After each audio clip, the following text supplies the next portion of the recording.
Bueno, realmente desde que nació, como nació muy grave, no sé, llama la intuición, sexto sentido, pero algo siempre me dijo que no estaba bien.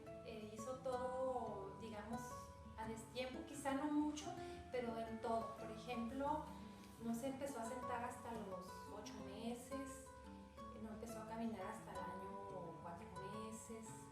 Bueno, hasta su primer diente le salió al año. Todo, como que los hitos del desarrollo hasta físico fueron retrasados, pero pues realmente fue la ausencia de lenguaje. Empezó a decir 2, 3 palabras y de pronto dejó por completo de hacerlo. Se quedaba parado, por ejemplo, en los pasillos con la mirada perdida y podía estar horas parado, así, sin hacer nada. No fijaba su mirada cuando le hablabas. Parecía como si fuera sordo, parecía que no escuchaba, no reaccionaba a su nombre. Y una característica que no todas las personas con autismo tienen, pero que él tuvo durante 7 años, fue el insomnio, un insomnio sumamente agresivo. Pues la suma de todo eso fue lo que nos hizo pensar que algo no estaba bien en su desarrollo.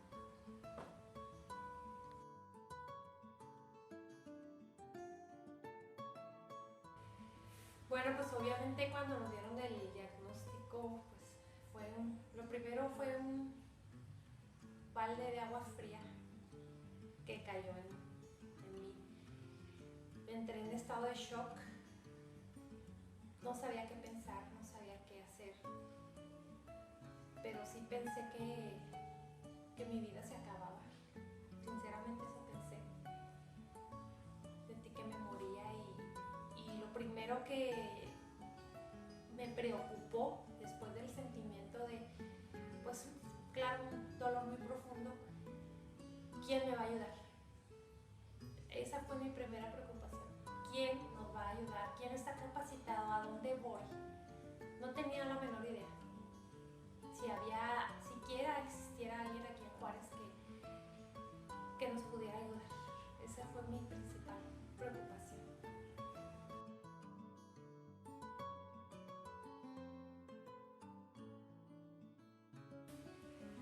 Pues lo primero que hicimos obviamente fue buscar una terapeuta, fue buscar ayuda con una terapeuta, porque pues definitivamente no sabes qué camino tomar, no sabes qué hacer, no sabes mucho acerca del espectro y pues lo primero que necesitas es una guía.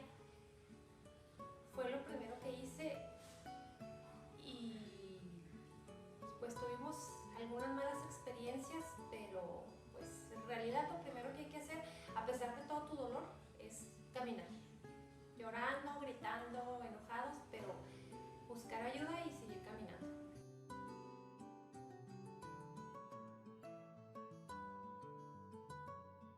Lo más difícil para Lalo, pues yo creo que para todas las personas con autismo, es su día a día. Tener que soportar ruidos excesivamente fuertes, olores que no les agradan, sensaciones que no les agradan. Las personas con autismo son unos guerreros que día a día tienen que soportar un mundo que les es muy agresivo, que les es muy incomprensible. Para ellos es una batalla diaria. Para nosotros como familia, como sus papás, yo creo que cualquier papá te va a decir lo mismo, es la incertidumbre de qué va a ser de ellos el día que no estemos. Eso ha sido lo más difícil de afrontar, porque es un pensamiento que te acompaña las 24 horas del día. Y pues obviamente enfrentarte a una sociedad que no solo ignora todo acerca del autismo, sino que muchas veces no quiere ni siquiera involucrarse, no tiene la empatía, la sensibilidad, la humanidad ni la prudencia. Te topas todos los días con muros, gente que voltea y lo ve con indiferencia, con desagrado, con desaprobación, maestros que no se quieren involucrar.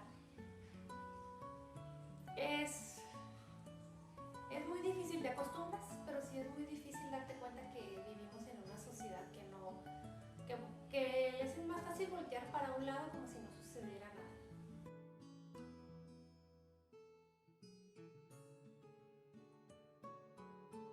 El autismo ha sacado lo mejor de nosotros como seres humanos. Nos ha enseñado cosas de nosotros mismos que ni siquiera sabíamos que teníamos para dar. Nos ha hecho más pacientes, nos ha enseñado que a pesar de las dificultades que conlleva el autismo también, la vida es tan sencilla. Para ellos la vida es tan bonita como un chocolate, un paseo en bicicleta.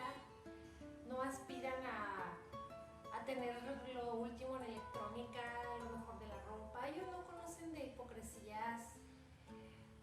Son tan nobles, tan puros, tan ingenuos. La vida es muy sencilla con ellos.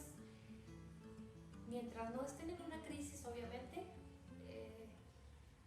son seres tan humanos, tan de corazón, tan sencillos, tan amorosos, a pesar del mito que existe. Yo creo que el autismo nos ha enseñado que la vida es mucho más sencilla de lo que nos enseña la sociedad.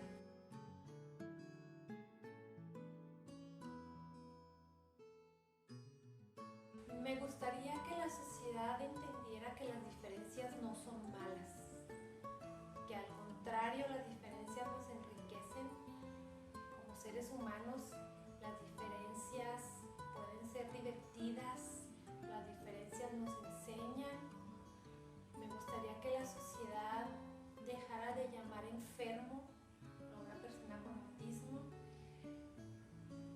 que dejara de verlos con lástima, porque no son dignos de lástima, son dignos de toda nuestra admiración, que dejaran de solamente de tratar de protegerlos, que más bien se hagan sus amigos, que los inviten, que se den la oportunidad de conocerlos, que los incluyan, pero una inclusión de verdad, no nada más decir te quiero mucho, soy tu amigo, pero no te invito a mi casa, no te invito a mis fiestas, no te quiero cerca de mí, fuera de la escuela.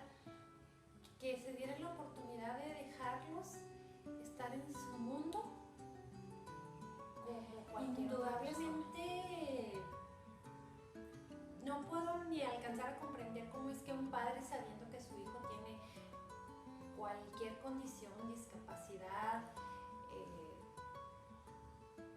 debilidad, como lo quieran ustedes llamar, se nieguen a buscar ayuda. Cuando te das cuenta que tu hijo tiene cualquier dificultad, muévete, muévete. No dejes de caminar, no dejes de pedir ayuda, no dejes de buscar información. Tienes todo el derecho del mundo a llorar, a gritar, a patalear, a deprimirte, pero no dejes de moverte, no dejes de buscar ayuda, no dejes de exigir por sus derechos, no dejes de hablar por tus hijos, porque si no lo haces tú. Yo quisiera que la sociedad se diera cuenta de los enormes esfuerzos que nuestros hijos hacen todos los días de su vida. Hay personas que piensan que ellos ni se enteran, que andan recogiendo margaritas por el campo, que nomás van a calentar la banca a la escuela, pero la gente no tiene idea de todos los esfuerzos y las horas de trabajo que tienen que dedicar y que son sacrificados de su infancia, porque mientras muchos niños están en el parque, están viendo la televisión, están jugando sus juegos electrónicos, nuestros hijos están recibiendo terapia de lenguaje, de estimulación sensorial, ocupacional, en clases de natación, equinoterapias, terapias alternativas. Y la gente parece no darse cuenta de eso. Creen que los niños pues no participan, no hablan, no tienen amigos, están encerrados en la casa y no hacen nada. Pero la verdad es que sus ocupaciones ocupan todo su día, llenan todo su día. Y su infancia se ve sacrificada. Mi hijo tiene 15 años y me pregunto yo en qué momento se fue su infancia. Pues médicos, nado con delfines, natación. Y yo quisiera que la sociedad valorara que son dignos de admiración, de toda nuestra admiración y todo nuestro respeto, porque su trabajo va a ser de por vida. Ellos van a tener que luchar toda su vida, porque toda la vida van a tener autismo. Sus terapias son para tratar de darles una vida lo más independiente posible, que sean productivos en su vida adulta, que se sepan cuidar, que sepan vivir solos, no para curar el autismo, porque el autismo nunca va a desaparecer, siempre va a ser parte de ellos. Y no es una enfermedad, es un trastorno.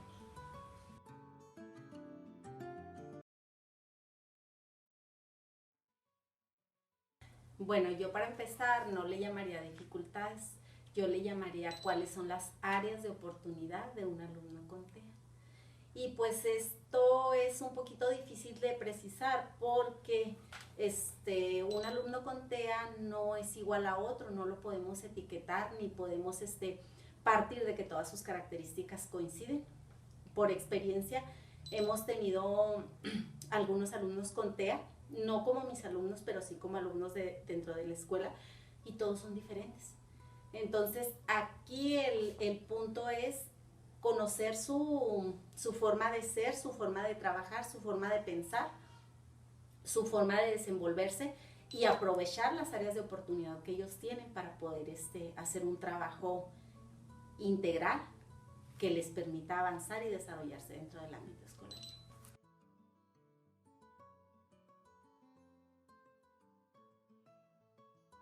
Una vez que identificamos que un alumno tiene tales o cuales características, independientemente que sea TEA o cualquier otra situación particular de él, hay que trabajar en el área donde él mejor se desenvuelva. Ahora sí que favorecer sus capacidades, independientemente si eso nos lleva o no a cumplir con el currículum académico.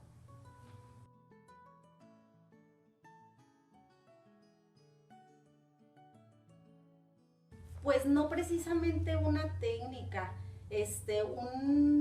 si nosotros queremos que un niño sea funcional dentro de nuestro salón, lo primero que tenemos que hacer con él es conocerlo, apreciarlo.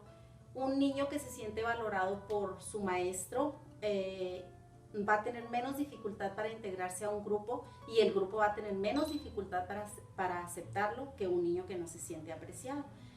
Si yo quiero integrar a un niño, tengo que empezar por integrarlo conmigo. Yo lo primero que hago es ahora sí que crear una especie de empatía entre él y yo, conocerlo, apreciarlo, ver qué es lo que podemos aprovechar de él y qué puede él aprovechar de nosotros.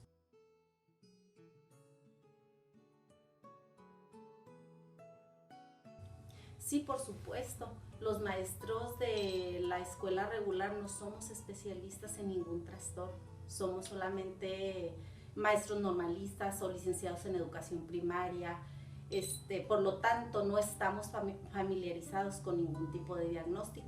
Cuando un maestro tiene la oportunidad de atender a un niño con capacidades diferentes, ahora sí que de primera instancia representa un reto. Para algunos representa un reto, para otros representa un problema, y esto, queramos que no, puede generar incluso hasta miedo en el maestro. ¿Cómo voy a abordar? ¿Cómo voy a darle la atención que se requiere?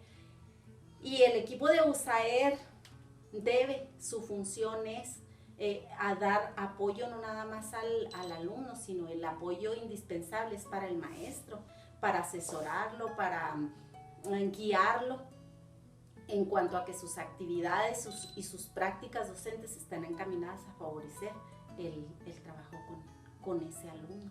Ellos cumplen la función de asesoría, deben cumplir esa función. Eso no quiere decir que ellos vayan a realizar el trabajo que hace el maestro, porque él es quien tiene que estar constantemente con el alumno.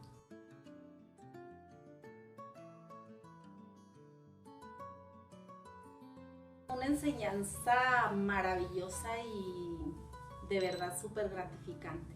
O sea, no nada más trabajar niños con TEA. Cualquier niño que tenga una limitante y con quien tengamos oportunidad de trabajar, no solamente te deja una enseñanza que no te van a dar dentro de un centro de capacitación, es una enseñanza que te va a dejar de por vida, es una experiencia tan gratificante poder colaborar y poner un granito de arena en un espacio o en una personita que en ese momento lo necesitaba. La mayoría de los niños que atendemos dentro de las escuelas, con o sin maestro, van a salir adelante. Pero un niño que tiene y que requiere de una atención especial nos hace más sensibles, nos hace más humanos como maestros, nos da la oportunidad de abordar aquellos ámbitos donde a lo mejor alguna vez no nos creímos capaces de hacerlo y que en ese momento va a sacar lo mejor de nosotros mismos, nos va a mover muchísimas cosas y nos va a encaminar a buscar y a atender partes de nuestra preparación que nosotros nunca consideramos que teníamos, capacidades que no creíamos tener como docentes y que en ese momento las sacamos y las ponemos en práctica. Es muy, muy, muy bonito. Yo he tenido esa gran oportunidad durante muchos años. Creo que he tratado de hacer lo mejor que he podido con ellos y los recuerdo a todos como si los estuviera viendo en este momento. Tengo comunicación con ellos aún y son niños muy lindos, mamás muy lindas, muy dedicadas, excelentes seres humanos, definitivamente.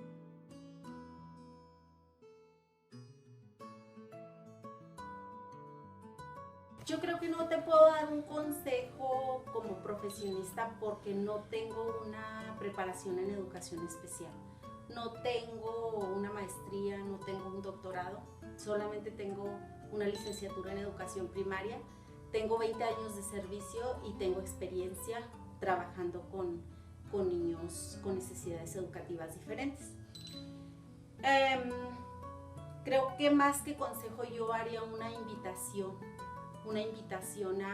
a cualquier persona que tenga contacto, que tenga un acercamiento importante con un niño con necesidades educativas diferentes, a conocerlo, a tratarlo, a meterte en el mundo en el que vive, porque eso te deja un gran sabor de boca, un aprendizaje que no vas a tener en ningún lado.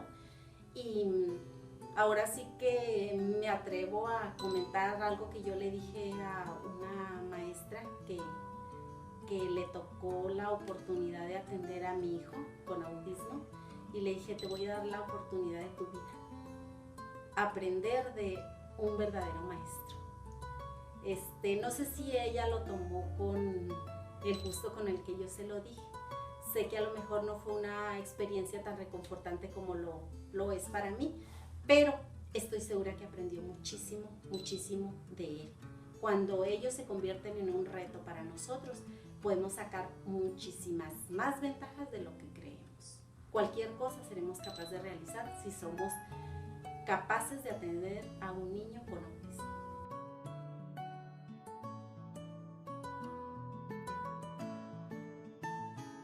Cuando se platica de que los trastornos sensoriales en las personas con autismo es qué sucede con la información que entra por los sentidos, que llega hasta el cerebro y sale. O sea, en las personas con autismo, ¿qué es un problema de trastorno sensorial? Vamos a hacer un esquema así muy simple aquí. Un esquema muy simple. Vamos a pensar que este es el cerebro, este es el cerebelo, ¿verdad? Por decir, aquí más o menos quedaría el ojo, por decir. Este sería el lóbulo frontal, este sería el lóbulo parietal, este el occipital y aquí quedaría el temporal. A lo que me refiero es las personas con trastorno del síndrome de autismo tienen problemas de procesamiento porque la información entra, vamos a decir, entra en el área del lenguaje, que viene quedando en el lenguaje primario, que más o menos vendría quedando en el temporal, más o menos ahí.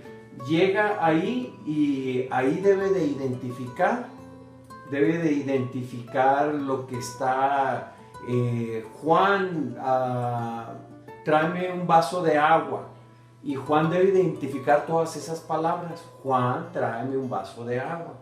Entonces de aquí ya identifica cada palabra y de aquí se va a miles de diferentes lugares.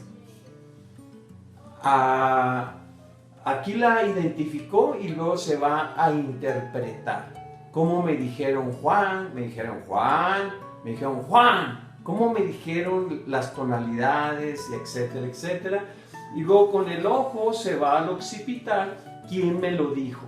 Se combina aquí, se combina la imagen con lo que me dijeron. Una vez que ya se interpretó, baja a una área que se llama el área de Wernicke en el lóbulo temporal, y en el lóbulo temporal ya debe de venir interpretada esa información y la pone, por decir una manera simple, a un nivel de inteligencia primaria, estrategias, qué hacer con esa información. Una vez que ya pone varias estrategias, se la manda a la parte ventral del lóbulo frontal, es el lóbulo frontal, a la parte ventral del lóbulo frontal, y el lóbulo frontal es el que determina la reacción social. ¿Qué voy a hacer con esa información? ¿Cuál es la mejor manera de actuar? Y una persona con autismo puede ser que tenga interrumpido cualquiera, ya sea de la interpretación, ya sea de la identificación de la información que entró, de la interpretación, ya sea que tenga problemas a nivel de poner a un nivel de inteligencia diferentes estrategias, o bien a nivel del lóbulo frontal, cómo voy a actuar socialmente. Ese es el problema de trastorno sensorial. Este nomás sería un ejemplo de un trastorno sensorial, un problema de procesamiento sensorial auditivo en una persona con autismo que batalla para seguir una indicación, que a veces no entiende una indicación y pregunta de nuevo, a lo mejor porque no identifica o a lo mejor porque ellos interpretan de una manera diferente. Debemos de entender que una persona con autismo procesa la información de una manera totalmente diferente a nosotros. Entonces, puede estar procesando e interpretando de una manera. Entonces, problemas de procesamiento sensorial en los niños, en las personas con autismo, son ya sea problemas de entrada, cómo identifica esa información, cómo interpreta esa información, puede estar ahí el problema, o cómo lo pone, las estrategias para responder a esas informaciones, o cómo va a responder socialmente. Una de esas partes no está funcionando, ya sea eléctricamente, químicamente, sigue siendo un misterio todavía, pero uno de esos procesamientos está teniendo un problema. De cualquiera de los sentidos, me refiero de la piel, me refiero de los ojos, me refiero del oído, me refiero del músculo, me refiero del vestibular, en sí todos los que nos dan datos clínicos como los externorreceptores, estos que os acabo de decir.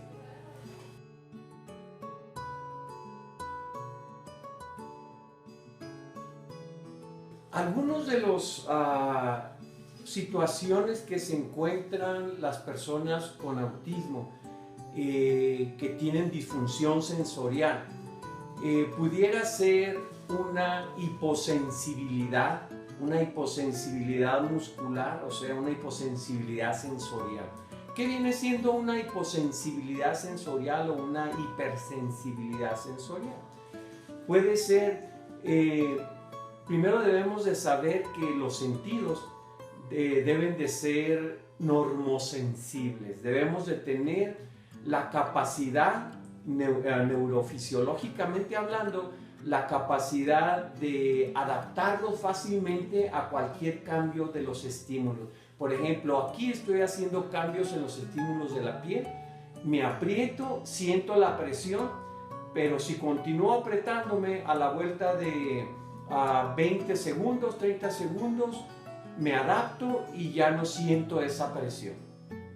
Es como cuando nos abrochamos un cinto, como cuando nos ponemos, cuando nos abrochamos un cinto y sentimos el apretón, como cuando nos ponemos una chamarra pesada, etc. Vamos a ver, dice, hay muchos receptores sensoriales. En la piel hay 5, en los ojos hay 2, en los oídos hay 2, están los músculos, articulaciones, hay muchos receptores sensoriales. Estos receptores sensoriales traen la información de afuera, la meten al cerebro para organizarse con los demás sentidos para que nosotros seamos funcionales en nuestro medio ambiente. Si no están integrados sensorialmente, si no hay una integración sensorial, vamos a ser disfuncionales en nuestro medio ambiente, cualquiera de esos sentidos. ¿Qué es lo que queremos decir con normosensibilidad?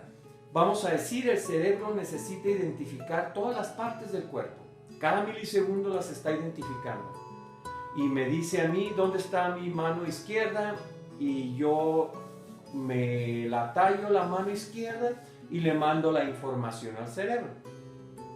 Y vamos a decir 80 milivoltios y le mando la información al cerebro. Y el cerebro dice, ya identifiqué mi mano izquierda, gracias. Y ya soy normosensible.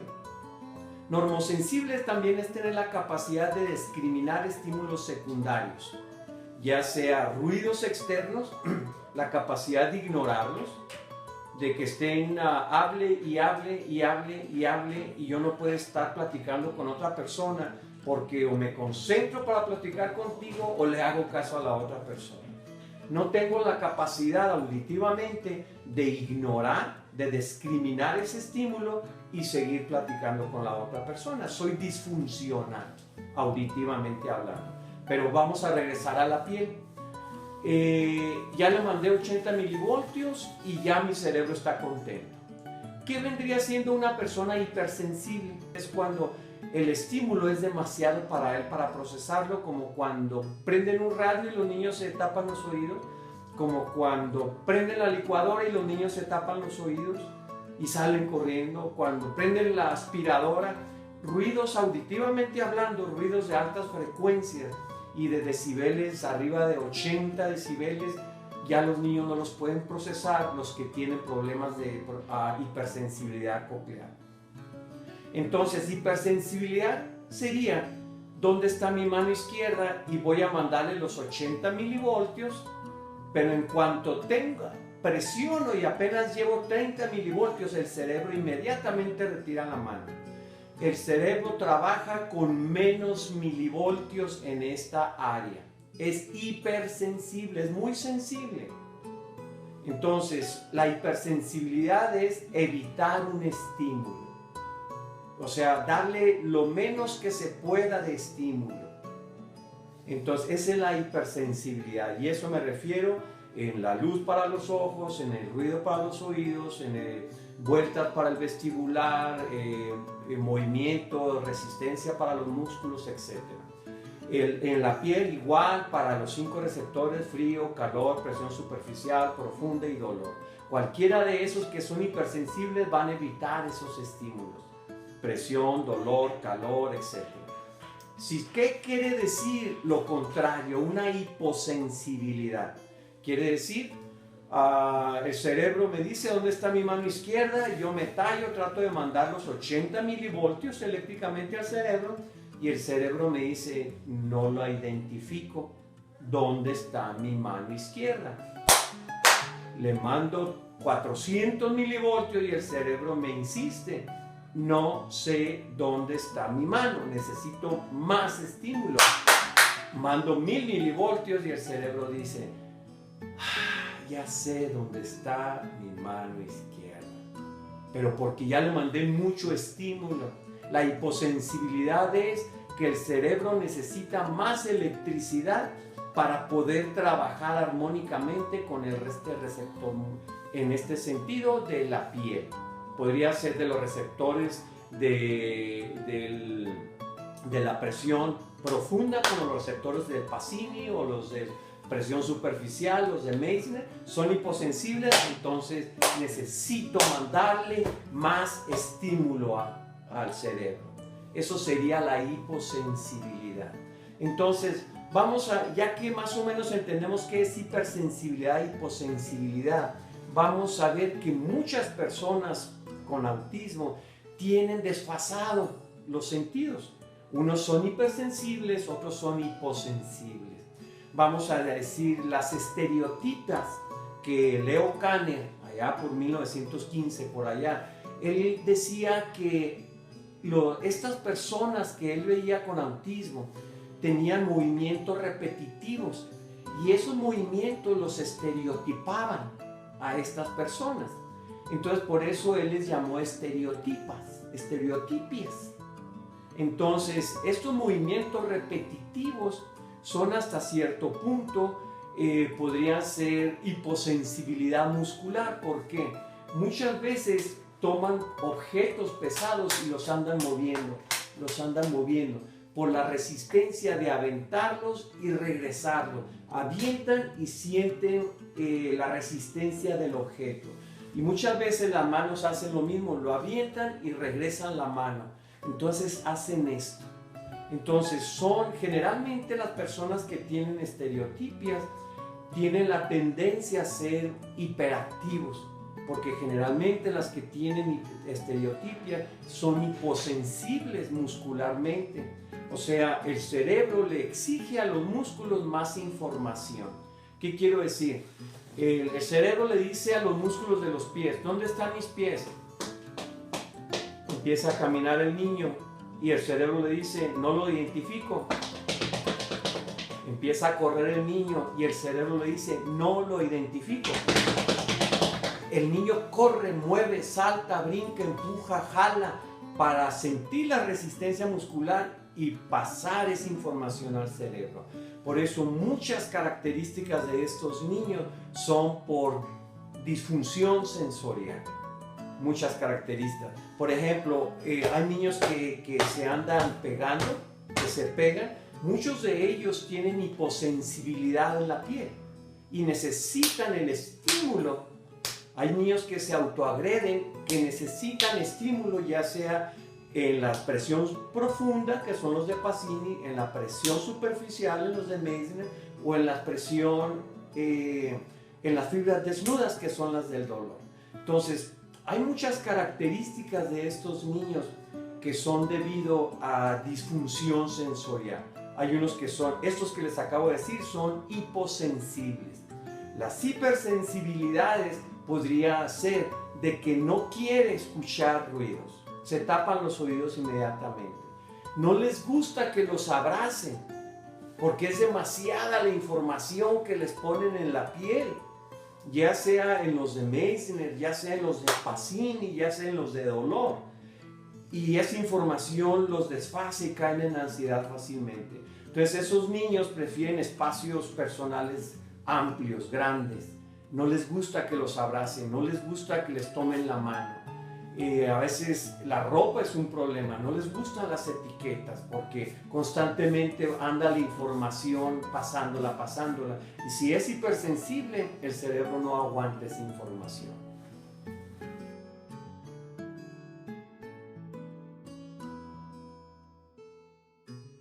Niños desde 3-4 años en adelante. Hay niños de 4 años que les pone uno el peso y con el peso andan corriendo, saltando.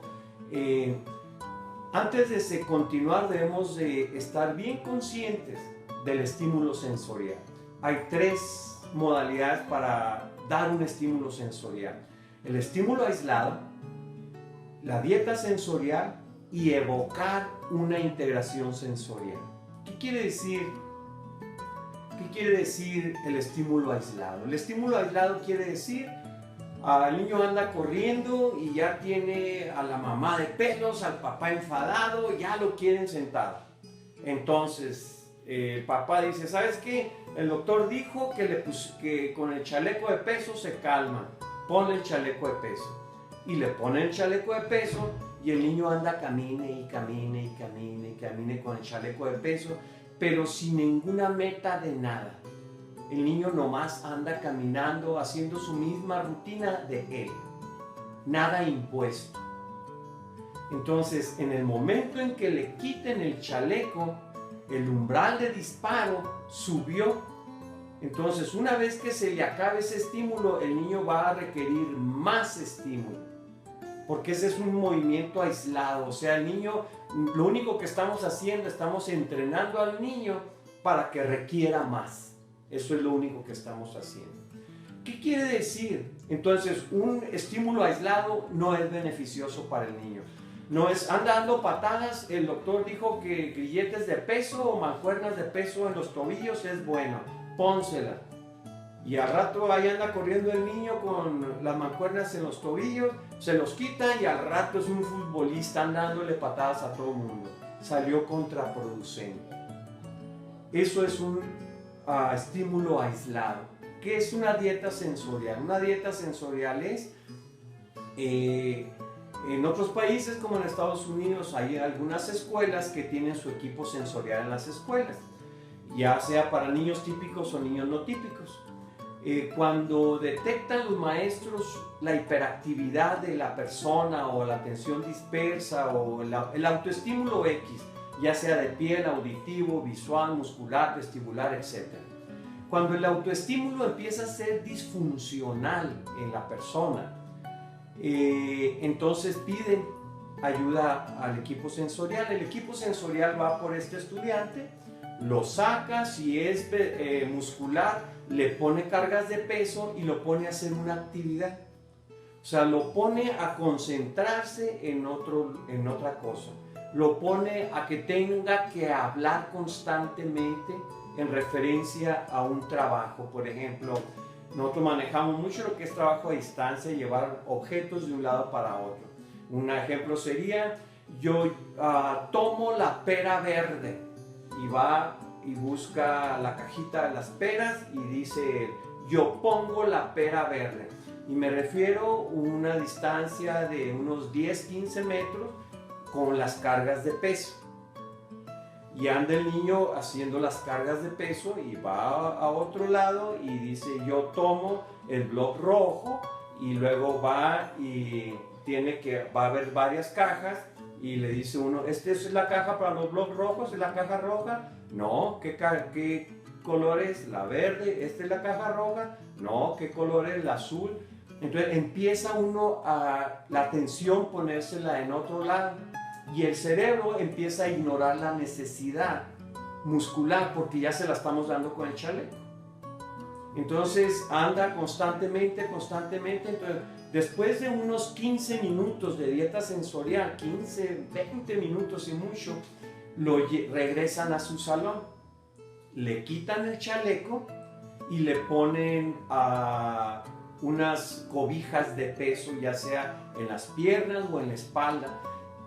Y la persona puede empezar a trabajar en la mesa sin necesidad de andar corriendo.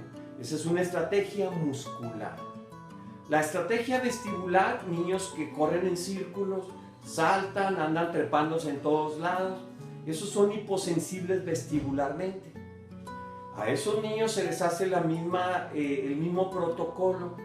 No se le da un estímulo aislado, se le da una dieta sensorial, se saca, se le da estímulo vestibular, lógicamente es hiposensible, fácilmente 15 rotaciones, está perfecto, le dan 15 rotaciones y lo ponen a hacer una actividad específica. Y esa actividad específica no debe durar más de 2 minutos, 3 minutos, y luego lo regresan, lo sientan y le dan rotación al lado contrario. Si le dieron hacia el lado izquierdo primero, después le dan hacia el lado derecho. O sea, para estimular todos los todos los túbulos del aparato vestibular. Y después de eso van y lo sientan en la mesa, lo sientan en su silla, en el mesa banco, y puede él ser más productivo en una mesa. El resultado de esta dieta sensorial puede ser efectivo por 5 o 10 minutos hasta 45 minutos, depende del organismo de cada persona. Lo mismo sucede con las personas que tienen estereotipias. Puede ser, les ponen cargas de peso en las manos o los ponen a cargar objetos con peso como botellas, como objetos así, botellas, y igual las botellas en las cajas, las botellas negras en la caja negra, las botellas verdes en las cajas verdes, los ponen a hacer esas situaciones. Eso sería, en la piel es lo mismo. En la piel sería como si se andan golpeando, hay percutores y se les da como masaje, no masaje en el músculo, no vibración, sino percusión. Hay unos aparatos que tienen los percutores, son unas bolitas que salen y entran, y esos son los percutores, y se les da en las áreas donde se andan golpeando, se les da el estímulo y baja muchísimo, baja mucho ese autoestímulo y son más productivos las personas. Y evocar una integración sensorial, o sea, es una dieta, estímulo aislado, dieta sensorial, y evocar una dieta sensorial es ya más complejo, el tiempo es más prolongado, hasta media hora, y las actividades son más complejas, ya sea con obstáculos, ya sea con sonidos, ya sea con otro tipo de estímulos. O sea, es más complejo para que con más posibilidad, si es más complejo la actividad, más posibilidades tiene de ir ignorando el chaleco, las cargas de peso, la resistencia que el músculo, si es un hiposensible muscular. Con el tiempo, después de varias sesiones, de 15, 20 sesiones, se les va quitando el chaleco y la actividad debe ser, vamos a decir, un 70% la misma actividad. Ocasionalmente puede tener la necesidad, pero ya es más redirigible, ya no físicamente, ya hasta verbalmente lo puede uno dirigir en ocasiones. Entonces, auditivamente igual, cuando es una persona hiposensible coclearmente, son personas que gritan mucho, se ponen las manos para escucharse. A esas personas, como son hiposensibles, son disfuncionales porque no dejan escuchar a los demás. Puede irritar a los demás. Entonces la estrategia es ponerle, claro, ¿verdad? Tiene que llevarse un proceso a que la persona acepte los audífonos y se le pone música, ruidos, ya sea onomatopeyas, etcétera, depende de la estrategia que use cada terapeuta. Se le mide más o menos el ruido con lo que está haciendo. A veces son 70 decibeles, a veces son 80 decibeles, y se le dan los mismos decibeles que él grita. Si sube hasta 80 decibeles se le aplica. El ruido se le sube hasta 80 decibeles y el niño, a la gran mayoría de las veces, vamos a decir 3 de 5, el niño guarda silencio porque está siendo estimulado. Y con el tiempo se le baja los decibeles hasta los decibeles de una conversación típica, unos 70 decibeles.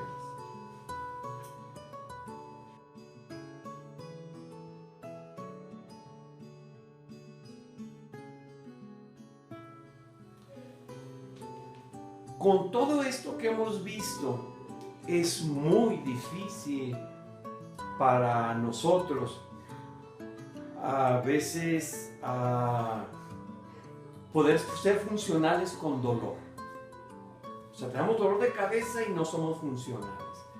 A veces traemos un zapato muy apretado y no somos funcionales, andamos, pues ¿qué tienes? Es que no aguanto este zapato. A veces nos dice alguien algo y nosotros decimos, ¿qué? ¿Cómo? ¿Y cómo? Es que no te entendí, y a veces hasta ponemos la oreja de esta manera, le ayudamos a la oreja ponemos la mano para poder escuchar adecuadamente. Es porque no somos capaces en ocasiones de ignorar el cinto apretado, el zapato apretado, ignorar el dolor. Somos hipersensibles al dolor a lo mejor. Pero gracias a Dios nosotros tenemos la capacidad del habla. En el lóbulo frontal del lado izquierdo existe por aquí el área de Broca. El área de Broca es el que nos da la potencialidad de el lenguaje expresivo hablado. Nosotros lo podemos decir, pero ¿qué pasaría con una persona que tenga autismo? Puede ser que no hable y esas personas no van a tener la capacidad de decirnos, ¿sabes qué? No puedo hacer funcionar, me duele la cabeza. O ¿sabes qué? Me apretaste mucho un zapato, aflójalo, no puedo caminar. O me apretaste demasiado el cinto. O sea, no tienen capacidad de hablar. ¿Y qué pasa en ocasiones con una persona que habla? Vamos a decir con un Asperger.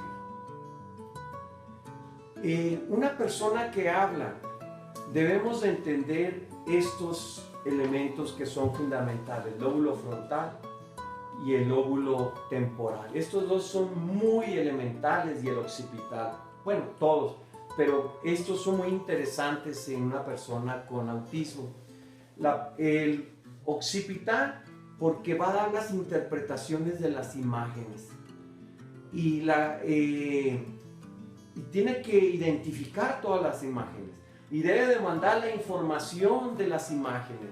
Y me refiero a imágenes en Asperger, como cuando están en segundo, tercero de primaria, que en kinder y en primero se saben todos los números muy bien y todas las letras, pero ya empiezan en segundo, tercero y empiezan con problemas que no pueden sumar, no pueden multiplicar. Empieza la interpretación y empieza a las estrategias de respuesta y hasta ahí probablemente andan bien. Pero cuando va hacia la respuesta lógica, social, es cuando empiezan a tener problemas. La gran mayoría de los problemas está en el lóbulo frontal, que es a lo que se ha referido mucho la vitamina B, la vitamina D, muchas situaciones situaciones de comportamiento social. Y una de las situaciones que no logran saltar las personas con Asperger es el entendimiento de comportamientos sociales y el pensamiento abstracto. El entendimiento de comportamientos sociales y el pensamiento abstracto. Entonces, estos elementos son muy importantes. ¿Qué pasa entonces con un niño que no puede hablar? Un niño que no puede hablar se va a frustrar y le aprieta el zapato y ¿cómo le dice a los papás que me duele? Empiezan a gritar, empiezan a golpearse y si ya no logra nadie interpretar sus actitudes, ellos empiezan a agredir a otras personas. Para ellos es muy frustrante. Y al día siguiente que el niño ve de nuevo los mismos zapatos, pega el grito. Y grita y se golpea y empieza a aventar a la persona que trae los zapatos. ¿Por qué? Porque ese zapato me estuvo lastimando el día de ayer. No le va a decir, pero a través de un lenguaje corporal lo hace saber. Y la persona que está con él tiene que interpretar. Una persona con Asperger ya puede comunicar muchas cosas. Puede comunicar muchas cosas y puede decir, tengo hambre, tengo sed, pero quizá va a vivir frustraciones cuando empiece con el pensamiento abstracto, los pensamientos lógicos de una cosa como la lectura de comprensión, por ejemplo, como los problemas razonados, por ejemplo, como ellos podrán leer absolutamente toda una página y tener una vista fotográfica y aprenderse todo letra por letra, pero no pueden extraer las cosas. Un ejemplo muy rapidito, están leyendo, en la punta del árbol había un nido y la mamá, los pajaritos decían, pío, pío, tengo hambre. La mamá pájara voló a la orilla del río, tomó unos gusanitos y se los llevó a los pajaritos. Leen muy bonito. Y uno les pregunta, ¿por qué se fue la mamá pájara al río? Y ellos se quedan, en la punta del árbol había un nido. Y los pajaritos decían, pío, pío, tengo... Vuelven a repetir exactamente lo mismo. No pueden extraer la idea fundamental. El pensamiento abstracto es el que está mal. Y luego les repite uno y ellos empiezan a hacer, entonces estoy mal. Empiezan a hacer interpretaciones, empiezan a hacer un autoanálisis, blanco y negro, porque no tienen pensamientos abstractos, no pueden leer entre líneas ellos. No pueden entender chistes. Y los comportamientos sociales a veces es un problema social. Porque aquí me ha tocado muchas veces en mi oficina que están los papás con el niño y de repente el niño se me queda viendo y me dice, oye doctor, ¿sí mijo? ¿Estás pelón? Y los papás están que se mueren de la vergüenza. Sí mijo, estoy pelón. Sí, estoy pelón. Y los papás, ay, disculpe doctor, no se apure, es que ellos no entienden esos comportamientos sociales. No entienden que muchas veces las observaciones personales no pueden ser apropiadas. Dice, es que nos sucede lo mismo cuando vamos en la calle y ven a una persona y mira, mamá, ese señor tiene un bigote muy feo, mira. O sea, van haciendo observaciones personales y los señores voltean y se me quedan viendo como, ay, qué majadero mío. Pero ellos no entienden comportamientos sociales. Esos comportamientos sociales no entienden. Hay algún misterio en el lóbulo frontal, hay algún misterio en algún lado donde no les permite entender comportamientos sociales. Y a muchos niveles. Eso sería lo más fundamental. Y después yo tengo amigos médicos que son Asperger, yo tengo pacientes que ya salieron de universidad, ingenieros en comunicaciones, y Asperger. Y ellos, este ingeniero en comunicaciones todavía sigue pensando que Woody, el de Toy Story, es real. Entonces dice uno, ¿cómo es posible que un ingeniero todavía piense eso? Pues así es el pensamiento abstracto de ellos.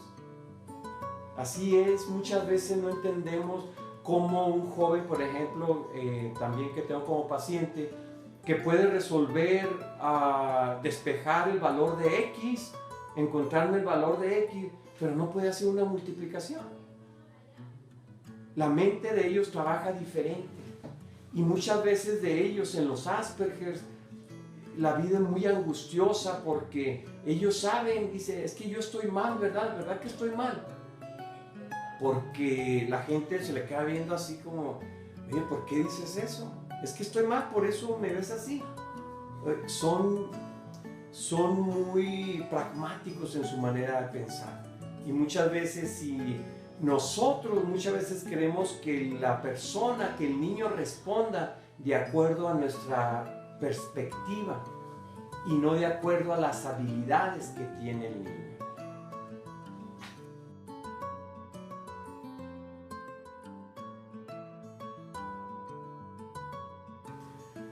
¿Cómo podríamos nosotros entender un poquito más a las personas con autismo? Creo yo básico que lo primero que debemos hacer es entendernos nosotros mismos. Y al entendernos nosotros mismos vamos a entender que nosotros somos diferentes a los demás. Que yo soy diferente a los demás. Mas sin embargo, curiosamente, la demás gente me acepta. Me acepta tal cual como soy.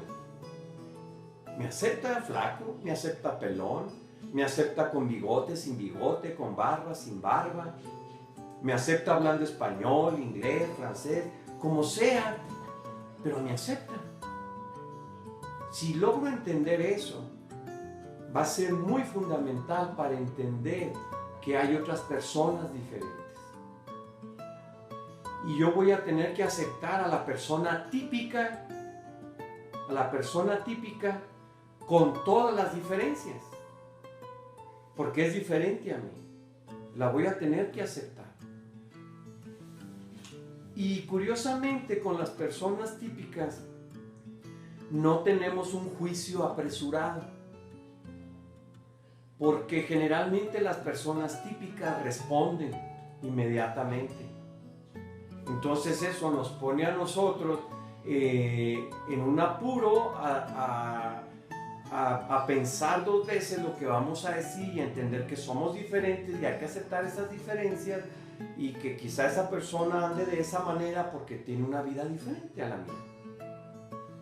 Las personas con autismo son bastante diferentes a nosotros.